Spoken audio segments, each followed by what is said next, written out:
नमस्कार, मैं महक चौधरी। ये कहानी है रसिया के एक दो लोगों के परिवार की, जिसमें एक सिंगल मदर होती है जिसका एक बेटा जिसकी उम्र महज 21 वर्ष होती है, जिसको मरने के बाद कान्हा जी दिखाई देते हैं और उसके बाद वो रसिया छोड़कर सीधा मथुरा के वृंदावन आ जाता है। आइए जानते हैं इस कहानी के बारे में, क्या हुआ था, क्या किस वजह से वो लोग रसिया में रहे, क्या वो रसिया के रहने वाले थे या फिर वो यहीं के रहने वाले थे। ये सारी चीजों की जानकारी इस कहानी में लेंगे। वो लड़का जो महज 21 वर्ष का होता है, वो जब जो सत्य बताता है उसे सुनकर बहुत हैरानी होती है। नमस्कार, आपका आपके अपने चैनल में स्वागत करती हूँ। ये कहानी शुरू होती है पंजाब के एक छोटे से गांव से। यहाँ पर एक लड़की होती है जिसका नाम होता है हरजोत। हरजोत जो कि बहुत कुछ करना चाहती है, जो अपने फ्यूचर के लिए इंडिया से बाहर जाना चाहती है। और पंजाब में तो ये चलन है, हर घर से एक ना एक एनआरआई होता है, एक ना एक व्यक्ति बाहर जाता है विदेश जाकर और वहां पैसे कमाता है और फिर गांव में आकर अमीर व्यक्ति बन जाता है या फिर वहीं पर सेटल हो जाता है। ऐसे ही नवजोत होती है जिसकी उम्र महज 21 वर्ष होती है। वो 21 वर्ष की उम्र में वो पंजाब से सीधे रसिया जाती है। रसिया जाने के बाद वहां पर वो नौकरी करती है, वहां पर वो रहती है, वहां पर पढ़ाई करती है और पढ़ाई करने के बाद वहीं पर वो सेटल हो जाती है। वहां रहने के बाद जब सेटल होती है, वहां के एक व्यक्ति से वो शादी करती है। शादी करने के बाद वहीं पर रहती है और अब उसे एक बेटा पैदा होता है। बेटा होने के बाद उन दोनों पति पत्नियों की ज्यादा नहीं बनती है, क्योंकि जो नवजोत थी वो बहुत ही पारंपरिक तरीके से रहती थी, लेकिन जो उसका पति था वो अपने हिसाब से रहता था, तो इन दोनों की नहीं बनती है। नवजोत कान्हा जी की बहुत ज्यादा पूजा किया करती थी। वो यहीं से कृष्ण भगवान को बहुत मानती थी। हाँ, पति से तलाक होता है तो पति छोड़कर चला जाता है और अब वो एक सिंगल मदर रह जाती है। वो राजी राजी तलाक ले लेती है, क्योंकि वो अपने जीवन में शांति चाहती है और उसके बाद अब वो अपने बेटे के साथ रहने लगती है। काफी लंबा समय बिताती है, क्योंकि जब बेटा सिर्फ 8 महीने का था तब उसका पति उसे तलाक देता है। अब उसके बाद उसका पूरा समय अपने बेटे का ख्याल रखना, नौकरी करना और बस इन्हीं काम काज में निकल जाता और बचे वक्त में वो कान्हा जी की भक्ति किया करती। धीरे धीरे वक्त निकलता है, बेटा बड़ा होता है, बेटा वहाँ का कल्चर सीखता है। वो नहीं जानता है मम्मी किसकी पूजा करती है, खूब उसकी माँ उसे समझाती, लेकिन पिता का भी उसमें अंश था, तो इन चीज़ों से वो दूर ही रहा करता। अब वो कॉलेज करता है, अपनी स्कूलिंग कंप्लीट करता है, कॉलेज करता है और कॉलेज का जब लास्ट दिन होता है, जब उसका एग्ज़ाम का रिजल्ट आता है, तो वो रिजल्ट में वो नंबर 1 आया था और इसी खुशी में वो अपने घर आ रहा था। रास्ते में उसका एक्सीडेंट होता है और एक्सीडेंट में उसे सर पर बहुत गहरी चोट लगती है। वहाँ के लोगों ने उसे वहाँ के हॉस्पिटल में एडमिट कराया और उसकी माँ को इन्फॉर्म कर दिया गया। उसकी माँ नवजोत वहाँ पर पहुँचती है और अपने बेटे को देखकर घबरा जाती है। इतनी इमोशनल हो जाती है कि वो भगवान से दुआ करने लगती है कि भगवान, चाहे मेरी ज़िंदगी ले लो, लेकिन मेरे बच्चे की ज़िंदगी बख्श दो। मुझे मेरे बेटे के बिना नहीं जीना, मेरी तो सारी दुनिया यही है। वो माँ आंसू बहाती रहती है, बाहर बैठी हुई है।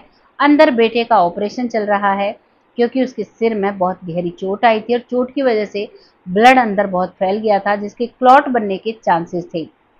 अब जैसे ही डॉक्टर ऑपरेशन करते हैं तो डॉक्टर्स कहते हैं कि अब आपका बेटा नहीं रहा।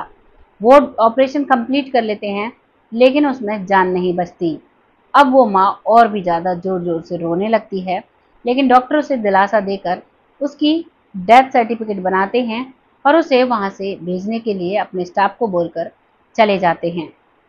माँ बाहर बैठी अपने कान्हा जी को याद कर रही है और बहुत जोर जोर से रो रही है। उधर उसका बेटा क्या देखता है, डॉक्टर्स उसे मृत घोषित करते हैं। वो देखता है वो अपने शरीर से निकला है और वो बहुत ही प्रकाश की तरफ जा रहा है। वहां जाकर देखता है तो कान्हा जी बंसी बजा रहे हैं और वो एक पेड़ के नीचे बैठे हैं। वो उन्हें देखता है और कान्हा जी, इतना ज्यादा प्रकाश है कि कान्हा जी का सिर्फ थोड़ा बहुत अक्ष उसे दिखाई देता है, प्रॉपर तरीके से वो दर्शन नहीं कर पाता है। तो वहां से उसे आवाज आती है और कहा जाता है कि तुम यहाँ पर कैसे आए हो, क्या तुम्हें पता है? तो वो कहता है कि नहीं, मुझे नहीं पता। उसके बोलने से पहले ही वहां जवाब पहुंच जाता। अब वहां पर वार्तालाप चलने लगती है और बात बात पर उसकी बातें उसे याद कराई जाती हैं, क्योंकि जब जब उसकी माँ पूजा पाठ किया करती तब तब वो उसके विरुद्ध होता, और जब भी वो पढ़ने के लिए बाहर जाता तो कोई भी बेसहारा और लाचार अगर मिलता तो वो किसी की भी मदद नहीं किया करता था। बहुत ही घमंड में रहने वाला, बहुत ही एटीट्यूड में रहने वाला बच्चा था। अब उस सब के जवाब उससे मांगे जाते हैं तो वो सबके जवाब देने से पहले तब तक वो सोचता ही तब तक जवाब कान्हा जी के पास पहुंच जाया करता। वो नहीं समझता है कि ये कान्हा जी हैं, क्या हैं, बस एक बहुत बड़ी रोशनी उसे दिखाई देती है और वो मुरली की धुन उसे सुनाई पड़ती रहती है। वो सबको सुनता है और कहता है कि आप जो भी हैं, मैं अब यहीं रहूंगा, यहाँ तो बड़ी शांति है, बहुत मन लग रहा है, बहुत शांति है, मुझे यहीं पर रहना है। लेकिन सामने से आवाज आती है कि नहीं, तुम्हें अभी जाना होगा, तुम्हारी माँ जो तुम्हारा इंतजार कर रही है, अभी तो तुम्हें उनके सारे फर्ज पूरे करने हैं। और बस यही आवाज आती है कि वो अचानक से अपने शरीर में अपने आप को महसूस करते हैं। उनकी आंखें खुलती हैं। आंखें खुलने के बाद वो देखता है कि डॉक्टर्स कोई भी उसके पास नहीं है और उसकी आंखें खुल चुकी हैं, उसका ऑपरेशन कंप्लीट हो चुका था। एक नर्स वहां पर उसकी डिस्चार्ज समरी और उसका डेथ सर्टिफिकेट बना रही थी। जैसे ही वो आंखें खोलता है तो उस नज़र, जो नर्स है उसकी नज़र उस पर पड़ती है। वो डॉक्टर्स को तुरंत आवाज़ लगाती है। डॉक्टर्स वहां पर आते हैं और आने के बाद वो देखकर मिरेकल मिरेकल कहकर चिल्लाने लगते हैं। वो कहते हैं कि वाकई में ये चमत्कार हुआ है, आज तक हमने अपने करियर में ऐसा चमत्कार नहीं देखा। इसके दिमाग में काफ़ी क्लॉट जम गए थे, जिन्हें हमने काफ़ी साफ किया, लेकिन उससे कई बारीक नसें जो हैं वो ख़त्म हो चुकी थी, तो हमें इसके चांसेस नहीं थे, ये डेड हो चुका था।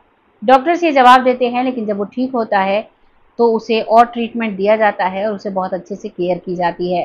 वो लगभग 7 से 8 दिन में ही ठीक हो जाता है और उसके बाद वो अपने घर आता है। घर आते ही सबसे पहले उनकी माँ ने एक छोटा सा मंदिर अपने घर में बनाया हुआ था, उनके सामने सर झुकाता है, हाथ जोड़ता है।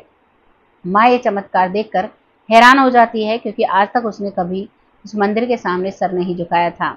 माँ पूछती है, बेटा तुम्हें क्या हुआ? तो वो बताता है कि मेरे साथ ऐसे ऐसे ये चमत्कार हुआ है और तभी मैं वापस आया हूँ, मुझे आपके सारे फर्ज पूरे करने हैं, आप अकेले हो, आपके साथ कोई भी नहीं है, मुझे ही आपका साथ देना है। तो वो माँ समझ जाती है और वो कहती है कि ठीक है बेटा, अब जो हुआ सो हुआ, चलो यहाँ से चलते हैं, मुझे तुम्हें कुछ दिखाना है। वो कहता है ठीक है माँ, और अब वो अच्छी तरह से लगभग 1.5 महीने में ठीक हो जाता है और उसी दिन अब वो मथुरा वृंदावन की टिकट कटाते हैं और सीधे यहीं पर आ जाते हैं। आने के बाद मंदिरों में सभी जगह बिहारी जी के दर्शन करते हैं, सभी मंदिरों में घूमते हैं और यहीं पर एक छोटी सी जगह लेकर भगवान की भक्ति करने लगते हैं, माँ बेटे दोनों। आज भी वो लोग भक्ति करते हैं और बहुत अच्छे से रह रहे हैं। ये कहानी थी रसिया की, रसिया के एक व्यक्ति की, जो कि जिसकी माँ का जन्म जो था वो इंडिया पंजाब से था, लेकिन उसका जो पिता था वो रसिया का था और वहीं पर वो जन्मा और वही उसकी जन्मभूमि थी।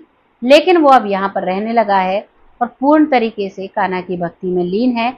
उसकी माँ भी नहीं कहती कि बेटा तुम शादी कर लो या कैसे करो, वो भी कान्हा की भक्ति में लीन रहती है और इस तरीके से माँ बेटे का जीवन गुजर रहा है। ये कहानी यहाँ समाप्त होती है। आपको ये कहानी कैसी लगी कमेंट सेक्शन में ज़रूर लिखिएगा, लोगों के साथ शेयर करिएगा। आपका शेयर हमें बहुत अच्छा लगता है। हर रोज़ मैं 1 बाय 1 नाम लेती हूँ, लेकिन आज सभी के 1 बाय 1 नाम नहीं लिए जाएंगे। सभी का तहे दिल से आभार व्यक्त करना चाहूँगी। आप अपना प्यार इस चैनल पर ऐसे ही दिखाते रहें, अपने प्यारे प्यारे कमेंट करते रहें, क्योंकि आपके कमेंट जब आते हैं, जब हम उन्हें पढ़ते हैं तो बहुत ही प्यारा सा एहसास होता है और वाकई में एक मोटिवेशन अप होता है और ऐसा लगता है कि वाकई में हमारे साथ कोई ना कोई है। तो ऐसे ही अपना सपोर्ट हमारे साथ बनाए रखें और बहुत जल्द हम ऐसे ही आगे बढ़ते रहेंगे। बहुत जल्द ऐसी एक सच्ची और अच्छी स्टोरी के साथ आती हूँ। तब तक आप सब खुश रहें, आबाद रहें, अपने कर्मों पर खासा ख्याल रखें, क्योंकि हमारे कर्म ही हमें दूसरा जन्म देते हैं, मरकर जीवित होने में मदद करते हैं। हमारी इस धरती पर कितनी आयु है वो सब हमारे कर्म से ही डिसाइड होती है। अगर हमारे कर्म अच्छे नहीं होते तो कभी कभी हमें अल्प आयु में जाना पड़ता है और फिर उस आयु को पूरा करने के लिए दूसरे परिवार में जन्म लेना पड़ता है।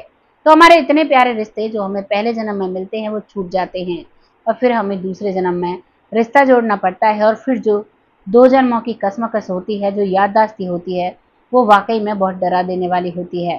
तो इसीलिए सबसे पहले अपने कर्मों पर ध्यान दीजिए, बहुत अच्छे से ज़िंदगी जीजिए, क्योंकि ये ज़िंदगी बहुत खूबसूरत होती है। इसे जितनी सुंदरता से जिया जाए उतना कम होता है। तब तक के लिए जय हिंद, जय भारत।